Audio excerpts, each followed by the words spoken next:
இன்னும் அந்த நாள் எனக்கு நினைவில் இருக்கிறது. திருமணமாகி 3 ஆண்டுகளுக்குப் பிறகு நான் ஊருக்கு திரும்பி வந்தபோது வீட்டில் உள்ள அனைவரும் விமான நிலையத்தில் என்னை எதிர்பார்த்து காத்திருந்தனர். என் 2 வயது மகள் ஃபாத்திமாவும் அங்கிருந்தாள். என் கண்கள் ஷஹனாவை தேடின. ஆனால் அவளை காணாததால் நான் பதற்றமடைந்தேன். வீட்டு மக்களை பார்த்து ஃபாத்திமாவை தூக்கிய போது அவள் உரத்த குரலில் அழுதாள்.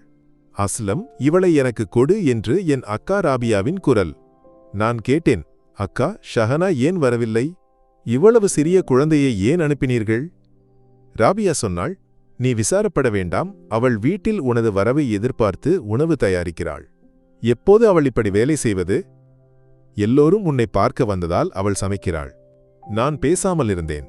விமான நிலையத்திலிருந்து வீட்டுக்கு 1 மணி நேர பயணம். நான் ஃபாத்திமாவுடன் விளையாடினேன். அவள் என்னை பார்த்து சிரித்தாள். எல்லாம் நன்றாக இருப்பது போல் தோன்றியது. ஆனால் மனதில் ஒரு சோகம். ஷஹனாவும் வந்திருந்தால் 3 ஆண்டுகளாக அவளை பார்க்கவில்லை. உணவு இவ்வளவு முக்கியமா? மனதில் விசித்திரமான கேள்விகள். வீட்டுக்கு வந்தபோது ஷஹனா கதவில் காத்திருந்தாள். தொலைவில் பார்த்தபோது அவளை கட்டிப்பிடிக்க வேண்டும் போல் இருந்தது. ஆனால் நான் புன்னகைத்தேன். அவள் ஒரு மெல்லிய புன்னகையுடன் தண்ணீர் எடுக்கச் சென்றாள். முழு நாளும் விருந்தினர்கள் வந்தனர். வீட்டு மக்கள் மகிழ்ச்சியில் இருந்தனர். ஷஹனா சமையலறையிலிருந்து வெளியே வரவில்லை. யாருக்காவது தேநீர் அல்லது உணவு கொடுத்து கொண்டிருந்தாள். என் ஷஹனா எங்கோ மறைந்து போனது போல் இருந்தது.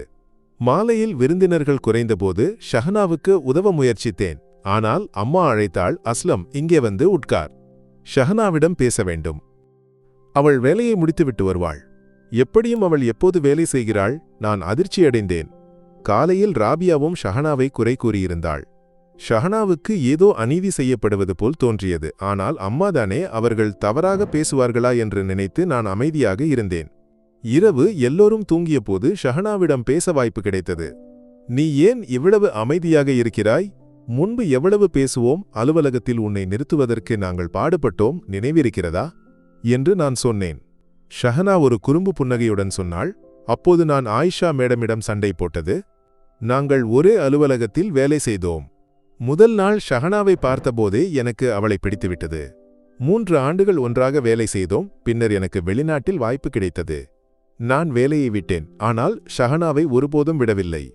அம்மாவை சம்மதிக்க வைத்து பெரும் முயற்சிக்குப் பிறகு நாங்கள் திருமணம் செய்து கொண்டோம். திருமணத்துக்கு 1 மாதம் மட்டுமே நான் ஊரில் இருந்தேன். அந்த நாட்கள் விரைவாக கடந்து போயின. ஷஹனா ஏதோ பேச ஆரம்பித்தபோது ஃபாத்திமா அழுதாள். அவளை சமாதானப்படுத்தி தூங்க வைக்க ஷஹனா பரபரப்பாக இருந்தாள். நான் எப்போதோ தூங்கிவிட்டேன். காலையில் ஃபாத்திமாவின் அழுகை என்னை எழுப்பியது.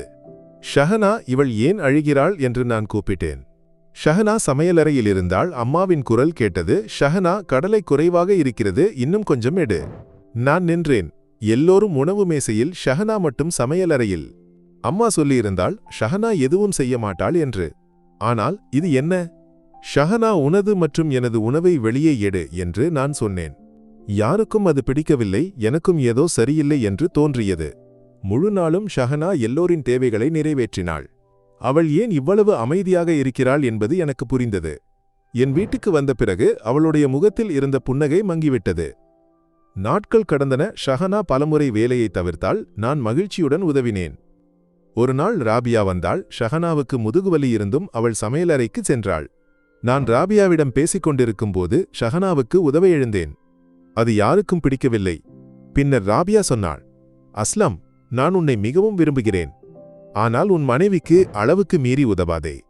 மக்கள் பார்க்கும்போது நல்லதல்ல. அவளுடைய வேலையை அவள் செய்யட்டும், இல்லையெனில் எப்போதும் உனது உதவி தேவைப்படும். அவர்களின் வார்த்தைகள் என் மனதில் பதிந்தன. காலம் கடந்தது. நான் வெளிநாட்டு வேலையை விட்டு வீட்டிலிருந்து ஆன்லைன் மேக்கப் விற்பனை தொடங்கினேன். ஷஹனாவை நான் கவனிக்கவில்லை. 3 குழந்தைகள் ஆனபோது வாழ்க்கை கடினமாகியது. நாங்கள் நகரத்துக்கு குடிபெயர்ந்தோம். ஷஹனா வேலைக்கு சென்றாள். நான் வீட்டில் தொழில் பார்த்தேன். ஷஹனா களைப்படைந்தாள். பலமுறை உடல்நலக்குறைவு ஏற்பட்டது. நான் அவளை மருத்துவரிடம் அழைத்து செல்ல நேரம் கண்டுபிடிக்கவில்லை. ஆண்டுகள் கடந்தன. ஒரு நாள் நான் உடல்நலமற்றவனாக இருந்தேன். ஷஹனா மட்டுமே என் அருகில் இருந்தாள். என் வீட்டு மக்கள் ஏன் என்னை கவனிக்கவில்லை? ஷஹனாவுக்கு நான் அநீதி செய்துவிட்டேன் என்று புரிந்தது. ஆனால் அந்த உணர்வு தற்காலிகமாக இருந்தது. நாங்கள் சண்டையிட்டோம். நான் எப்போதும் வீட்டு மக்களின் வார்த்தைகளை சரி என்று நினைத்தேன். ஷஹனாவின் மகிழ்ச்சியை நான் இழந்துவிட்டேன். இப்போது ஷஹனா மருத்துவமனையில் ட்ரிப் பொருத்தப்பட்டு படுத்திருக்கிறாள். நான் தனியாக இருக்கிறேன், குழந்தைகள் மட்டுமே துணையாக உள்ளனர். வீட்டு மக்கள் அவளுடைய நிலையை விசாரித்து சென்றனர். ஷஹனாவின் அம்மா மட்டுமே அவளுக்காக கவலைப்படுகிறாள். நாங்கள் ஏன் சண்டையிட்டோம்? ராபியா ஏன் என்னிடம் ஷஹனாவுக்கு உதவ வேண்டாம் என்று சொன்னாள்? நான் ஏன் அவளை எப்போதும் தவறு என்று நினைத்தேன்? நாங்கள் ஷஹனாவை மாற்றிவிட்டோம், அவளுடைய வாழ்க்கையின் பிரகாசத்தை அணைத்துவிட்டோம். நான் அவளை பணத்தால் மட்டுமே கவனித்தேன். ஷஹனா, திரும்பி வா, உன்னுடன் வாழ விரும்புகிறேன். இப்போது நான் உணவை வெளியில் வாங்குகிறேன், இருந்தும் களைப்படைகிறேன். ஷஹனா, நீ சொன்னது சரி. ஏன் உலகம் ஆண்களின் களைப்பை மட்டும் பார்க்கிறது? பெண்களின் களைப்பு ஏன் புலப்படாது? என் சகோதரர்களிடம் சொல்வேன், என் தவறை மீண்டும் செய்யாதீர்கள். உங்கள் மனைவிக்கு நேரம் கொடுங்கள், அவளுடைய ஆசைகளை கவனியுங்கள். அவர்களுக்கு உங்கள் அன்பும் உதவியும் தேவை. அவளை புகழுங்கள், அவளுடைய வேலையில் பங்கு கொள்ளுங்கள். உங்கள் வீடு எப்போதும் மகிழ்ச்சியாக இருக்கும்.